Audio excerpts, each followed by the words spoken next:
All right, good morning everybody. Welcome back to the channel. You can see probably behind me here, I've got my bike actually upside down on the floor. And that is because today we are gonna be replacing the stock 34 tooth chainring on my SRAM NX Eagle with this. It's an absolute black oval chainring, and we're gonna drop it down to 32 teeth. All right, so let's jump into it and see what we get into trying to get this thing changed. All right, we'll see you in a minute.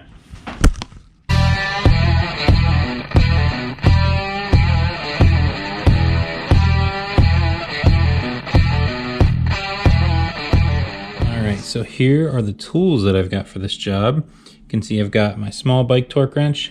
I've got a T25 Torx driver, just because I think that's easier to get some bolts out sometimes. I've got 8mm hex wrench. I've got a 2mm hex wrench, and that's for the preload on the SRAM NX Eagle. I've got an 8mm socket adapter for this guy, my giant torque wrench. I have a feeling I'm going to need that to get these cranks off because they are still on there with factory torque.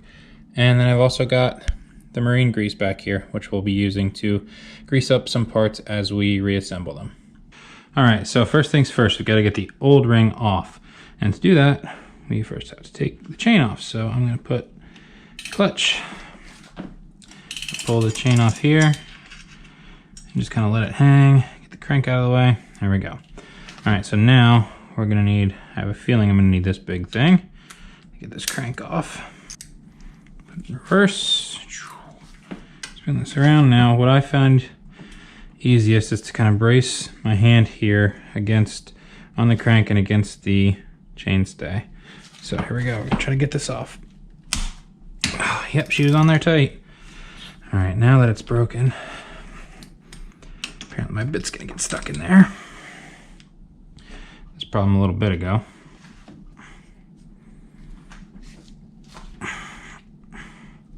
Hold tight. Forgot to add vice grips, very useful. This bit gets stuck for some reason. I don't know if it's just because it's cheap or what, but got it out. So I had to get a pair of vice grips to do that. But now that the crank is loose, I can get the 8mm, just a normal Allen key in here. There we go. Now she should come right out.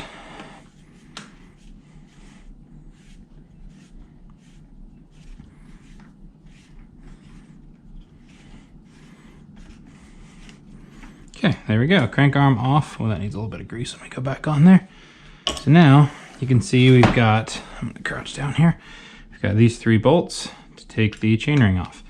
Now, SRAM makes it a little bit easy because there's only one way that these bolts can go in, only one way that the chainring can go on.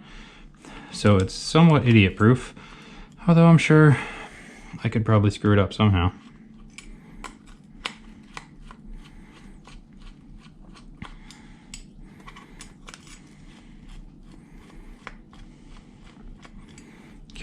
Got those 3 out.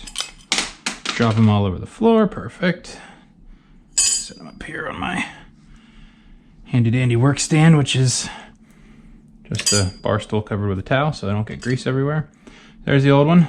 We're going to put that somewhere for the moment, and we're gonna get the absolute black out. All right, just set the Eagle over there. Oh, that's pretty. There's the absolute black. Like I was saying, like you can only put this on one way. It won't let you put it on unless these holes are lined up with those holes. Bam, just like so. So this is the 32 tooth. It is the one specifically for boost space bikes. It's a 3mm offset. If you need to know exactly what ring to get, just chat or call Absolute Black. So what I did, they were awesome.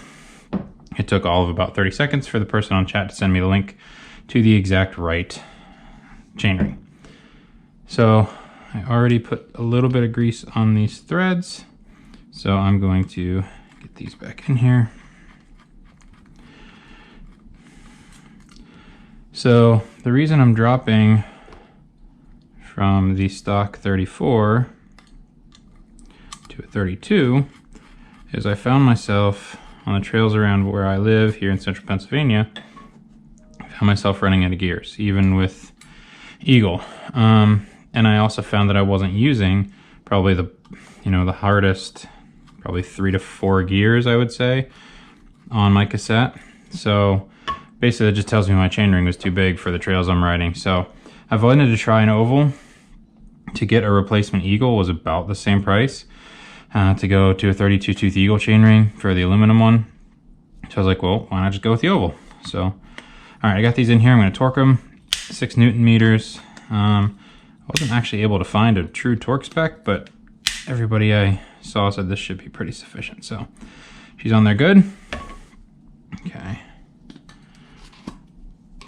Let's get a little grease on here just to help protect things a little bit.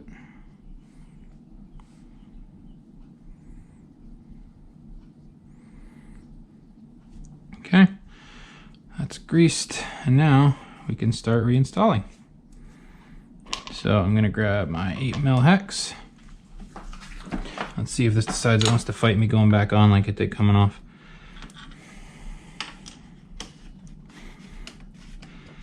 Okay.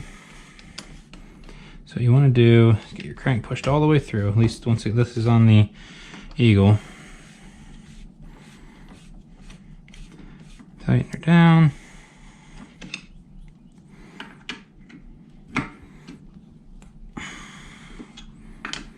I like to do as much as I can with these before I get the torque wrench out, because we saw how much my bit stuck earlier. All right, so now on the actual crankset here, it says 54 Newton meters. So I'm gonna set the torque, I don't know if you can see that, to 54 Newton meters. Got my adapter from 1/2 inch to 3/8. Make sure we're in forward drive, right? Oop, just whacked my bench over here. All right, so 54 Newton meters. It's pretty, there we go, just make sure. Okay.